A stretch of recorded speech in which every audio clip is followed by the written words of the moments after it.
बहुत ही अच्छी कहानी है सुदर्शन द्वारा लिखित हार की जीत। प्रेम, विश्वास और पश्चाताप की एक कहानी हिंदी की अमर कहानियों में से एक मानी जाती है ये हार की जीत। हम सबने शायद पढ़ी हो बाबा भारती और सुल्तान की ये कहानी, हार की जीत घोड़े वाली कहानी। अगर नहीं पढ़ी है तो देखिए कि हमें ये ज़रूर पढ़नी चाहिए। और ये अब हमें मिलती है मल्हार पुस्तक में, जो नई आई है छठी क्लास में। तो बाबा भारती और सुल्तान क्या है कि माँ को अपने बेटे और किसान को अपने लहलहाते खेत देखकर जो आनंद आता है, वही आनंद बाबा भारती को अपना घोड़ा देख करके आता था। भगवत भजन से जो समय बचता वह घोड़े को अर्पण हो जाता था। यानी कि एक बाबा बाबा भारती हैं और बाबा भारती के पास में एक घोड़ा है। और जिस तरीके से माँ को अपने बेटे और किसान को अपने लहलहाते खेत देख करके जो आनंद आता था, वो आनंद आता था बाबा भारती को अपने घोड़े को देख करके। और जो भजन के बाद जो समय मिलता था ईश्वर के ध्यान के बाद, वो वह घोड़े के लिए उस समय को निकालते थे। घोड़े का नाम था सुल्तान। एक अद्वितीय घोड़ा था। वह घोड़ा बड़ा सुंदर था, बड़ा बलवान था। उसके जोड़े का घोड़ा सारे इलाके में नहीं था। बाबा भारती उसे सुल्तान कह करके पुकारते थे। अपने हाथ से खरखरा खरहरा करते थे। खरहरा मतलब उसको खुजलाते थे, सहलाते थे, खुद दाना खिलाते और देख देख कर प्रसन्न होते थे। कहते थे, ऐसे चलता है जैसे मोर घटा को देख करके नाच रहा हो। जब तक संध्या समय सुल्तान पर चढ़कर 8-10 मील का चक्कर ना लगा लेते, उन्हें चैन नहीं आता था। ये थी सुल्तान की विशेषता। एक अद्वितीय घोड़ा, यानी कि उसके जैसा और कोई दूसरा नहीं था। बाबा भारती का त्याग क्या कहें कि उन्होंने रुपया, माल, असबाब, जमीन आदि सब अपना कुछ छोड़ दिया था। यानी कि सबसे मोह त्याग दिया था। यहाँ तक कि उन्हें नगर के जीवन से भी घृणा थी। अब गांव से बाहर एक छोटे से मंदिर में रहते और भगवान का भजन करते थे। और सांसारिक मोह से मुक्त इस साधु के जीवन में सुल्तान ही एकमात्र आसक्ति था। वे स्वयं कहते थे, मैं सुल्तान के बिना नहीं रह सकूंगा। यानी कि एक आसक्ति थी। आसक्ति मतलब प्रेम था या लगाव था, तो वो किससे था? सिर्फ घोड़े से ही था। वो कहते थे कि उसके अलावा अब वो नहीं रह सकेंगे किसी के साथ भी। अब यहाँ से संघर्ष का बीज एक शुरू होता है। खड़क सिंह का आगमन होता है। जैसे फिल्म में एक विलन घुस जाता है, वैसे ही यहाँ पर भी खड़क सिंह डाकू जो है। तो खड़क सिंह उस इलाके का प्रसिद्ध डाकू था। लोग उसका नाम सुनकर कांपते थे। होते होते सुल्तान की कीर्ति उसके कानों तक भी पहुंची और उसका हृदय उसे देखने के लिए अधीर हो उठा। क्योंकि ये खबर तो पहुंच ही जाती है, खड़क सिंह के पास भी पहुंच गई, डाकू के पास, कि बाबा भारती के पास एक सुल्तान नाम का घोड़ा है। तो वो पहली मुलाकात करता है कि एक दिन वह दोपहर के समय बाबा भारती के पास पहुंचा और नमस्कार करके बैठ गया। बाबा ने पूछा, खड़क सिंह क्या हाल है? उसने उत्तर दिया, सुल्तान की चाह खींच लाई।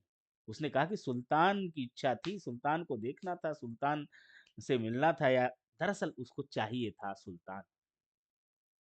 अस्तबल में दर्शन दर्शन बाबा ने घोड़ा दिखाया। घमंड से खड़क खड़क सिंह ने घोड़ा देखा। आश्चर्य से बाबा ने घोड़ा दिखाया, घमंड से, क्योंकि बाबा के पास ऐसा घोड़ा था, किसी के पास नहीं था। तो बाबा ने तो घमंड से दिखाया, और लेकिन खड़क खड़क सिंह ने घोड़ा देखा आश्चर्य से। उसने सैकड़ों घोड़े देखे थे, परंतु ऐसा बांका घोड़ा उसकी आंखों से कभी न गुजरा था। सोचने लगा, भाग्य की बात है, ऐसा घोड़ा खड़क सिंह के पास होना चाहिए था। वो तो डाकू है, चोर है, लुटेरा है ना, लोगों को लूटता है। तो वो तो भागता रहता है। तो कहता है, ऐसा घोड़ा तो डाकू के पास होना चाहिए, बाबा के पास क्या कर रहा है? खुली धमकी भी दे डाली किसने? खड़क सिंह ने।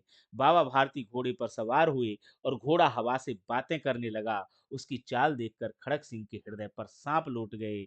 आते जाते उसने कहा, बाबा जी, मैं यह घोड़ा आपके पास नहीं रहने दूंगा। चेतावनी दे दी, क्योंकि मैं चुरा लूंगा, इस घोड़े को ले लूंगा। बाबा भारती डर गए। अब उन्हें रात को नींद नहीं आती थी। सारी रात अस्तबल की रखवाली कटने में लगा। अस्तबल कहते जहां घोड़ों को रखा जाता है, घोड़े को बांधा जाता है। तो सारी रात अस्तबल की रखवाली में ही कटने लगी रात पूरी। प्रतिक्षण खड़क सिंह का भय लगा रहता। परंतु कई मास बीत गए और वह ना आया। यहाँ तक कि बाबा भारती कुछ असावधान हो गए और इस भय को स्वप्न के भय की नाई मिथ्या समझने लगे। कई मास बीत गए, मास मतलब महीने, और वह नहीं आया, यानी कि खड़क सिंह ने नहीं चुराया उसको। यहाँ तक कि बाबा भारती कुछ असावधान हो गए। कोई घटना जब हमारे दिन हमें कोई चेतावनी दे दे कि मैं तेरे साथ में ये कर दूंगा, वो कर दूंगा, ये सब चीजें, तो अगर वो ना हो तो फिर आदमी असावधान हो जाता है कि शायद धमकी ऐसी थी, झूठी थी। तो वो ऐसे ही समझने लगे कि धमकी का कोई असर नहीं।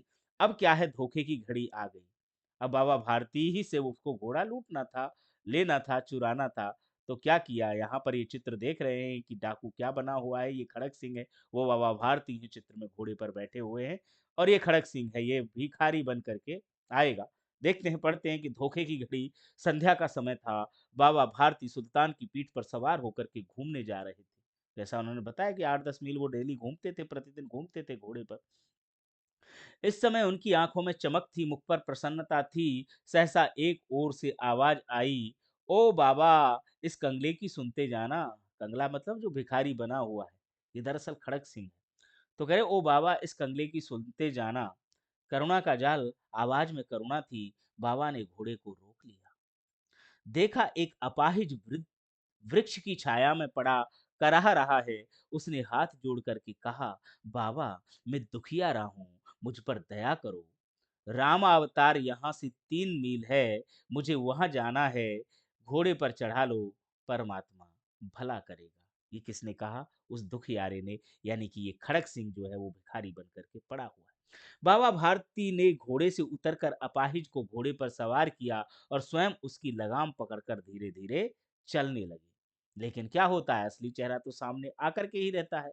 सहसा उन्हें एक झटका सा लगा और लगाम हाथ से छूट गई।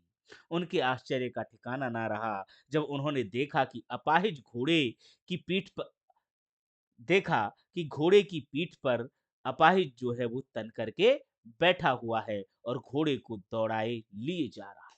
यानी कि जो अपाहिज था, जो अभी भीख मांग रहा था, या कहते हैं कि मदद की गुहार लगा रहा था, वो क्या है, घोड़े को दौड़ाए जा रहा है, ले जाए जा रहा है। वह अपाहिज कोई और नहीं, कौन था, डाकू खड़क सिंह था।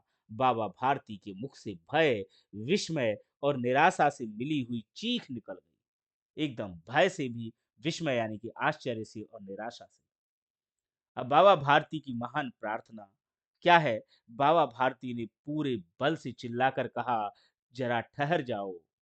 खड़क सिंह ने घोड़ा रोक लिया। बाबा ने निकट जाकर उसकी ओर ऐसी आंखों से देखा जैसे बकरा कसाई की ओर देखता है, और कहा, यह घोड़ा तुम्हारा हो चुका है। मैं तुमसे इसे वापस करने के लिए ना कहूंगा, परंतु खड़क सिंह, केवल एक प्रार्थना करता हूं, इस घटना को किसी के सामने प्रकट नहीं करना, नहीं तो मेरा दिल टूट जाएगा।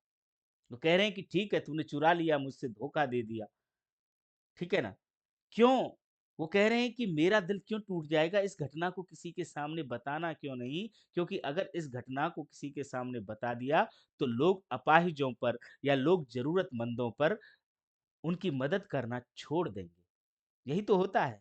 हम भी एक-दूसरे की मदद करना क्यों छोड़ देते हैं कि भाई किसी की मदद की, उसने धोखा दे दिया, है ना? कि हम किसी ज़रूरतमंद को, कि उसको हम हॉस्पिटल ले गए, हॉस्पिटल वालों ने हमें ही रोक लिया। किसी को हम ले गए, पुलिस थाने ले गए, वहाँ पर पुलिस वाले हमसे ही पूछने लगे।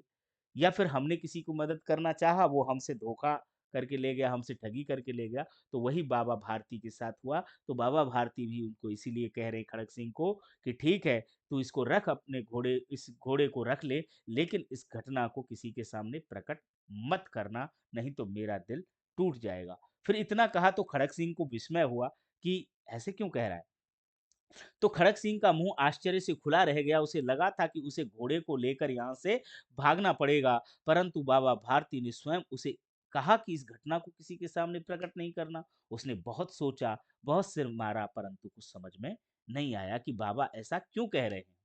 तो बाबा का उत्तर खड़क सिंह ने जब पूछा, तो बाबा ने कहा, खड़क सिंह ने पूछा, बाबा जी, इसमें आपको क्या डर है कि मैं बता भी दूं किसी को, तो क्या डर है?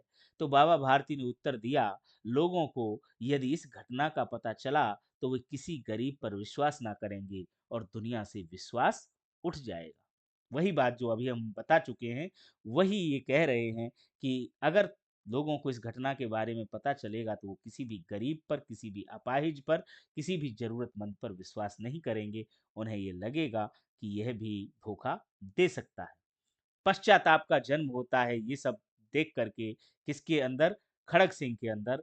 खड़ग सिंह सोचता है कि कैसे ऊंचे विचार हैं, कैसा पवित्र भाव है, उन्हें इस घोड़े से प्रेम था। इसे देखकर उनका मुख फूल की नाई खिल जाता था, यानी कि फूल की तरह खिल जाता था। परंतु आज उनके मुख पर दुख की रेखा तक दिखाई न पड़ती थी। कह रहे हैं कि कितने अच्छे विचार। फिर क्या होता है? कहानी बदल जाती है, यानी कि हार की जीत होती है, पश्चाताप और विश्वास की विजय होती है। पश्चाताप किसने किया? खड़ग सिंह ने किया।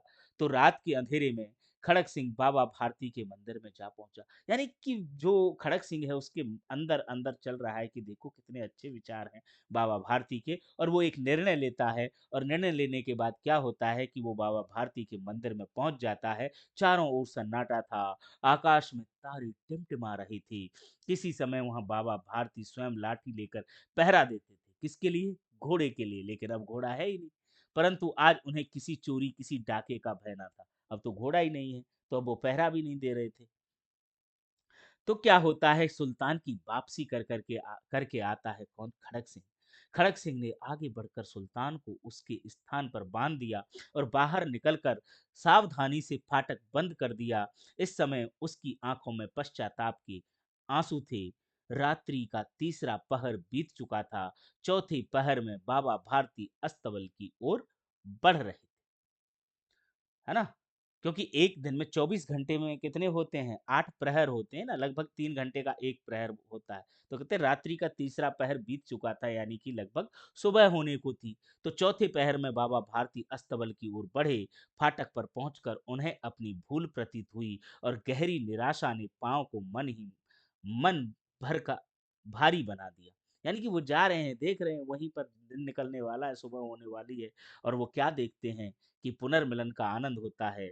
और वो देखते हैं कि घोड़े ने अपने स्वामी के पाँव की चाप को पहचान लिया और जोर से हिनहिनाया। अब बाबा भारती और प्रसन्नता से दौड़ते हुए अंदर घुसे और अपने घोड़े के गले से लिपटकर इस प्रकार रोने लगे, मानो कोई पिता बहुत दिन से बिछड़े हुए पुत्र से मिल रहा हो। बार बार उसकी पीठ पर हाथ फेरते फेरते और कहते, अब कोई गरीबों की सहायता से मुंह ना मोड़ेगा। क्योंकि अब कोई किसी को इस घटना का पता ही नहीं, घोड़ा उनके पास है। क्योंकि खड़ग सिंह ने भी वापस दे दिया था, वो घोड़ा वापस कर दिया था, उसका हृदय परिवर्तन हो गया था। इसीलिए वो कह रहे हैं अब कोई भी गरीबों की सहायता से मुख नहीं मोड़ेगा, गरीबों की मदद करेगा। थोड़ी देर के बाद जब वह अस्तबल से बाहर निकले तो उनकी आंखों से आंसू बह रहे थे। वे आंसू उसी भूमि पर, उसी जगह गिर रहे थे जहां बाहर निकलने के बाद खड़ग सिंह खड़ा होकर के रोया था। खड़ग सिंह भी रोकर के गया था। दोनों के आंसुओं का उस भूमि की मिट्टी पर एक अपूर्व मेल हो गया। हार की जीत का यही संदेश है। हार की जीत, यानी कि जो हार रहे थे वो क्या है? जीत गए हैं। और की जीत का मतलब यही है कि जो डाकू जीतना चाहता था, जो डाकू जीतना चाहता था वो हार गया है, और जो हार गया वो जीत गया। हार की जीत हो गई, क्योंकि उसका हृदय परिवर्तन हो गया। अब वो बदल गया।